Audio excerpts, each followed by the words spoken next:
Hello అండి. Summer special కుల్ఫీని ఇంట్లో ఈజీగా, హైజీనిక్‌గా, హెల్తీగా ఏ విధంగా తయారు చేసుకోవాలో చూపిస్తాను. అది కూడా ఇంట్లో అవైలబుల్‌గా ఉండే వస్తువులతోటేనండి. ముందుగా చిన్న బౌల్ తీసుకుని అందులో 4, 5 జీడిపప్పులను, బాదం పప్పులను, 4 ఇలాచీలను వేసుకొని మిక్సీ పట్టుకొని పక్కన పెట్టుకోవాలి. తర్వాత స్టవ్ వెలిగించుకొని పాన్ పెట్టుకున్నాక 1/2 లీటర్ పాలను మరిగించుకోవాలి. తర్వాత ఒక చిన్న బౌల్ తీసుకుని అందులో 1 టీ స్పూన్ కార్న్‌ఫ్లోర్‌ని వేసుకొని కొద్దిగా పాలను వేసుకొని ఉండలు లేకుండా కలుపుకొని పక్కన పెట్టుకోవాలి.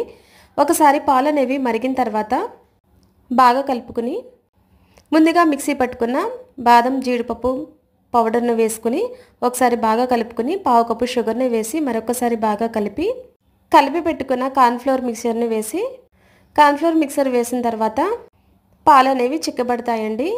వేసిన పాలు సగం అయ్యేంత వరకు కూడా బాగా మరిగించుకుని కలుపుకుంటూ ఉండాలి. అడుగంటకుండా కలుపుకోవాలండి. వేసిన పాలు సగం వరకు వచ్చి థిక్ అయిన తర్వాత స్టవ్ ఆఫ్ చేసుకుని చల్లారనివ్వాలి. చల్లారిన తర్వాత మిశ్రమం అనేది కొంచెం థిక్గా అవుతుంది.